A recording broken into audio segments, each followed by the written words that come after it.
un anillo cilíndrico. O sea, será un cilindro con otro cilindro hueco en el interior. Entonces cogemos aquí un diámetro que va a ser en realidad un eje vertical. Para esa circunferencia marcamos la posición del eje vertical y de este eje horizontal, y luego el eje mayor y el eje menor. Entonces, si tenemos ya la posición de la elipse, dibujamos aquí la línea que pasa por el eje menor. Ahora hacemos aquí una paralela, aquí otra, y volvemos a coger esa misma elipse. Vamos a marcar aquí el eje mayor. El eje mayor debe dejar estos 4 fragmentos iguales y simétricos. Digo porque, bueno, no es fácil hacerla muy precisa. Bueno, una vez que ya tenemos esa elipse, vamos a hacer el cilindro. Entonces se desplaza en esta dirección y con este grosor. Eso quiere decir que la elipse por la parte de atrás vendrá por aquí. Esto es lo que se ve. Marcamos la posición del eje. El eje menor es el mismo, y ahora los ejes conjugados para esta elipse serían estos. Bueno, tenemos ya el cilindro, y como estamos en perspectiva de línea horizontal, y aquí abajo una paralela, tendremos la línea horizontal en la que se apoya el cilindro. Esto habría que hacerlo con escuadra y cartabón. Por este punto seguimos la dirección del eje vertical, que será este. Entonces hacemos ese eje vertical, y aquí exactamente igual. Otro eje vertical.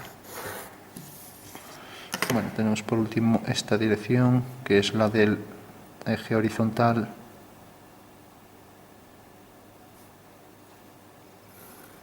Y ya tenemos encuadrada en el cuadrado, aquí romboide, bueno, rombo más exactamente, esa circunferencia.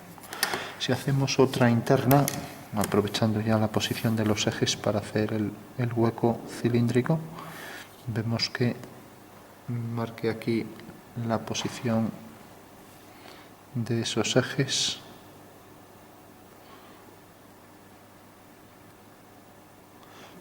Nos cuidamos de que esta medida sea igual, viendo la posición de los ejes, y marcamos aquí. Vemos si está bien. Y ahora en esta elipse, cuyo eje mayor pasa por este punto y este, también marcamos otra elipse exactamente igual, que sería esta. Entonces marcamos ahí la posición del eje.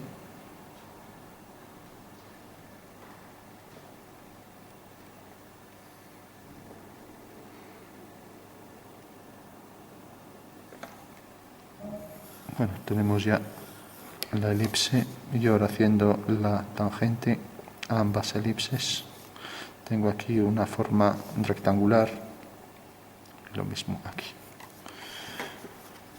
Bueno, tengo ya la figura, y ahora puedo remarcar las líneas finales. Entonces vuelvo a marcar aquí la posición.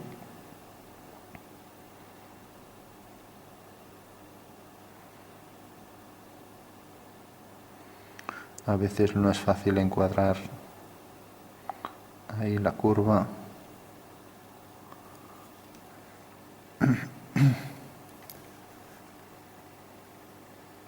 Porque situar los ejes es lo que no es sencillo. Dibujar la elipse sí, pero marcar bien los ejes es lo que tiene dificultad. Viene desde aquí hasta aquí. Y ahora a partir de este punto sale tangente, esta recta tangente a la otra elipse. Y lo mismo aquí abajo. Bueno, tenemos el anillo, y ahora hacemos esta curva interna correspondiente al hueco cilíndrico.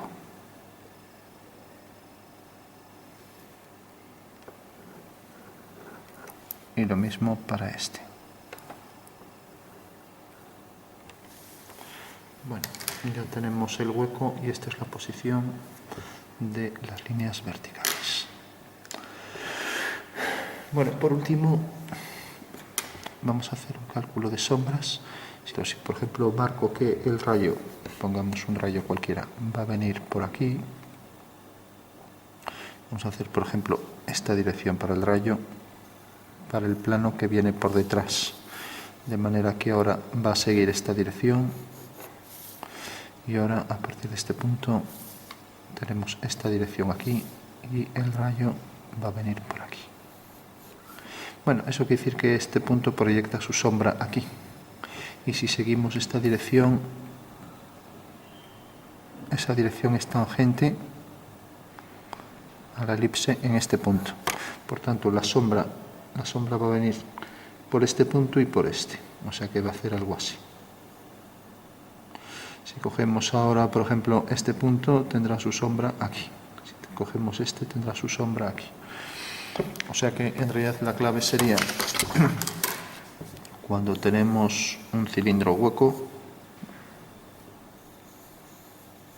entonces la sombra de este punto sobre la superficie cilíndrica, por aquí viene, por ejemplo, el rayo de luz, aquí viene su proyección por el suelo y entonces corta en este punto.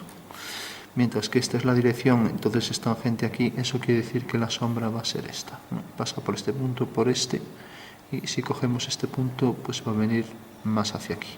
Nos vamos acercando hasta el final, ¿no? Bueno, pues eso es lo que estamos haciendo aquí. O sea, tenemos el plano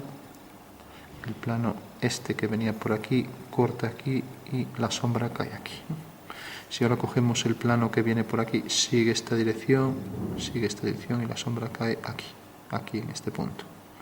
O sea, por aquí una paralela y una paralela al rayo, entonces esa va a ser la zona de sombra. Bueno, esto visto en la práctica significa que esta dirección es la proyección sobre el plano vertical de atrás. Bueno, pues ya la marcamos. Esa dirección es esta. Vamos a ponerla aquí. Esta dirección.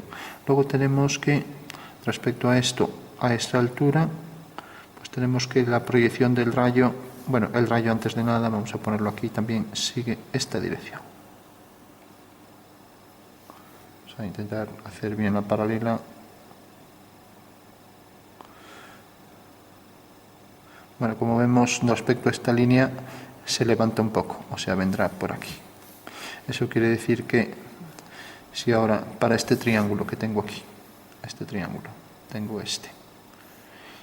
tengo esa línea, tengo aquí la vertical y ahora tengo aquí la proyección del rayo que viene por aquí. Bueno, pues de esta manera tengo este rayo que provoca aquí, esta proyección del rayo, este es el rayo, esto R2 y esto R1.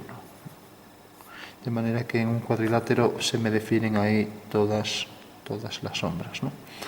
Por tanto, si proyecto este punto sobre la base, proyecto este punto también sobre la base respecto a, cae aquí, proyecto este, y ahora proyecto este, ya tengo esas dos direcciones, ¿no?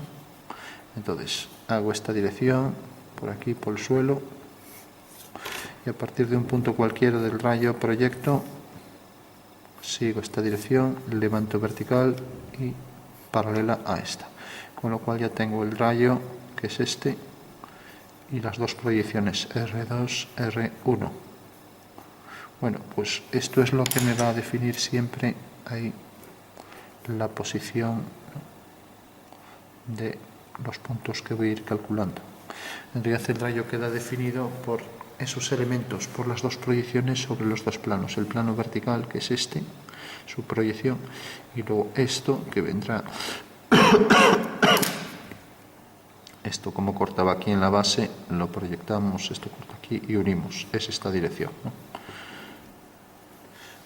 Bueno, tenemos ya la posición, entonces si hacemos estas figuras, en el momento en que hacemos varias, pues vamos obteniendo, por ejemplo, si cojo una circunferencia de aquí más hacia adentro, sigo la dirección esta, corta aquí, sigo la dirección del rayo y sigo aquí en la intersección la dirección esta. Entonces tengo ahí otro punto. Bueno, de esa manera puedo ir obteniendo todos los puntos. Bueno, por último, ya, si quiero saber dónde queda la sombra, y ahora quitamos esto que aquí va a interferir seguramente en la sombra. Ya para concluir, si quiero saber la dirección ahora para la sombra de esta elipse, pues sigue esta dirección R1, y hay que hacerlo también por cada uno de esos vértices de la elipse. Mientras que el rayo viene por aquí, por tanto, la sombra de este eje vertical seguirá esta dirección. Aquí está. Y la sombra de este punto es el mismo. Por tanto, la sombra de estos dos puntos son los que conviene trazar siguiendo esa dirección. Tenemos aquí uno y este punto ya lo tenemos. Eso quiere decir que el cuadrilátero este romboide, no olvidemos que esta línea va a ser paralela a ese eje. Entonces tenemos la sombra de este punto seguirá la dirección hacia el centro aquí. Y esta medida se duplica, de manera que caerá aquí.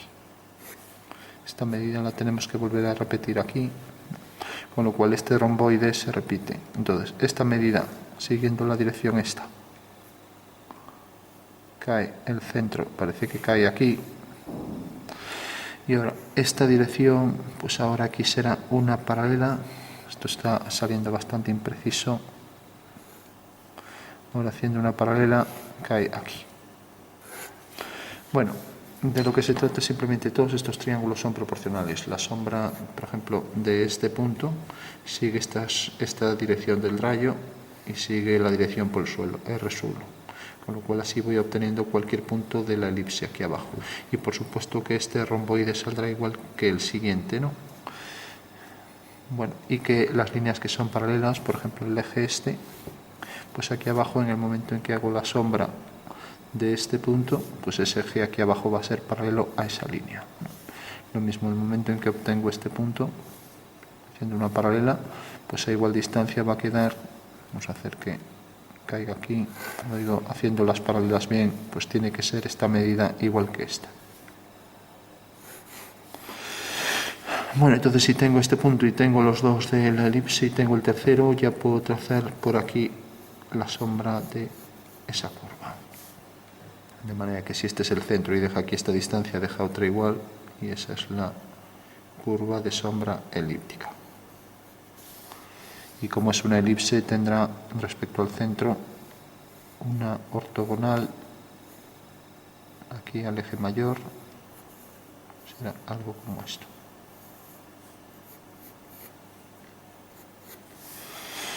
Bueno, hasta llegar aquí detrás tangente a la línea esta que tenemos aquí. Pero bueno, como ya no se ve, no la hacemos, ¿no? Bueno, una vez que hemos hecho la sombra de una elipse, si ahora, por ejemplo, trazo por aquí esta horizontal, pues a partir de la horizontal en el espacio, de esa misma dirección, aquí, y manteniendo la misma longitud, o sea, porque este punto se transforma en su sombra en este, manteniendo igual longitud, pues sale una elipse idéntica a la anterior, ¿no? Que es la sombra de la elipse de atrás, o sea, tiene que ser idéntica. Podríamos también ir haciendo punto por punto, pero bueno. Y también en la parte más alejada de la elipse hago esta dirección de las sombras, ¿no? La dirección de las sombras va a venir dada por la dirección esta. Ya que este cilindro sigue esa dirección. Bueno, pues en el punto de contacto sigo ahora la dirección del rayo y vemos que en el punto de contacto corta aquí. Por tanto, esa dirección, la tangente esta, es la separación entre sombra y luz. Con lo cual, las sombras ya están resueltas. Ahora, eso sí, habría que hacer también los puntos para la elipse interior. Por ejemplo, este punto cae su sombra aquí y ahí tendríamos la elipse interior. Mientras que si hacemos la elipse completa y hacemos también la otra completa, puede que quepa aquí un hueco entre ambas, ¿no? Pero bueno, ya no lo vamos a calcular porque lo único que hay es que hacer esto. Tenemos un punto, tenemos su proyección sobre el suelo, P', seguimos la dirección R1, seguimos la dirección R y obtenemos la sombra de ese punto. Y luego, una vez que hacemos las dos elipses, al hacer la tangente, en el punto de tangencia y siguiendo la dirección de R, nos corta al cilindro aquí. Por tanto, esa es la separación de luz y sombra. Bueno, pues ya solo cabe darle sombras, aunque matemáticamente esta es la separación de luz y sombra. En la práctica real, esa diferenciación de luz y sombra no es perfectamente delimitada, sino que se difunde un poco. De igual forma, el hecho de que aquí esto sea de sombra, esa curva que calculamos, no quiere decir tampoco que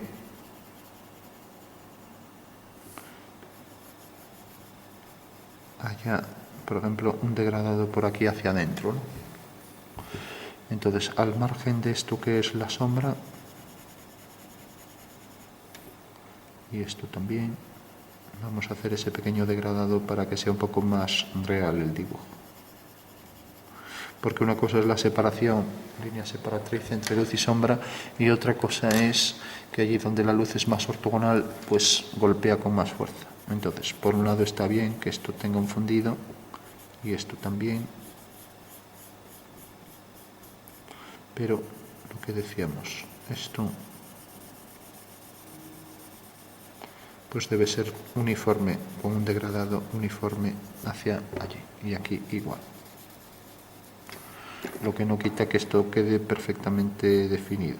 Ahí.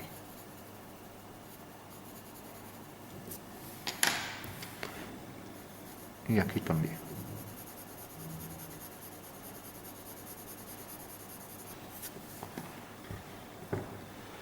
Bueno, pues eso sería el cálculo de luces y sombras. Vamos a hacerlo mejor con trazo, que siempre queda más homogéneo que con esas sombras que pusimos. Y aquí igual.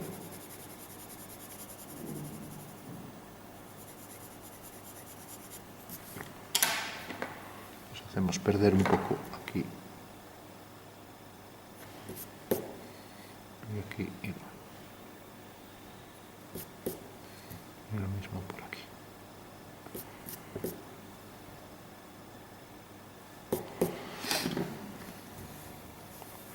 Mientras que aquí pues sale tangente de ese punto, y también daremos la zona de oscuridad, todo por aquí. Y como este es el cilindro y ahora queda aquí el interior y aquí el otro, vemos que bueno, la sombra está tan lateral que realmente no va a haber hueco, porque si aquí queda una elipse, manteniendo esta medida igual que esta, y aquí queda la otra también desplazada según la misma dirección, vemos que realmente no va a haber, o sea que esto quedaría todo en sombra. Vamos a darle un tono así rápido.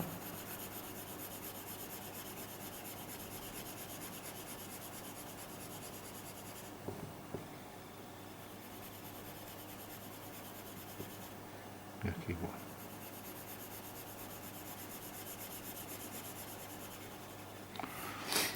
Pues eso es lo que se proyectaría en sombra, y por supuesto que debajo del objeto tendrá más intensidad. Según se aleja, va perdiendo esa intensidad.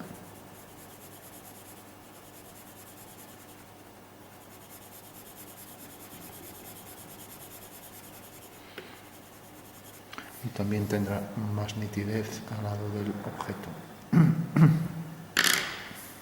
O sea que por aquí será más nítido y los contornos se irán diluyendo según nos alejamos. Y lo mismo aquí. Por supuesto que el contorno es una elipse y aquí la tangente a la otra elipse, de manera que esta es una línea recta, la sombra de esta línea, que es esta, separación entre ambas elipses.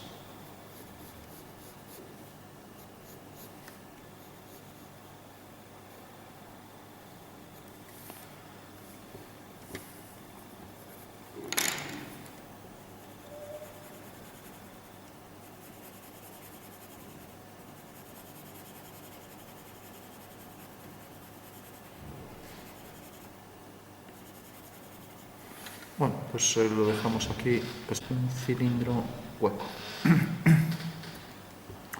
Podríamos darle también más oscuridad aquí en el interior, perdiendo poco a poco de forma uniforme esa oscuridad, y lo mismo aquí.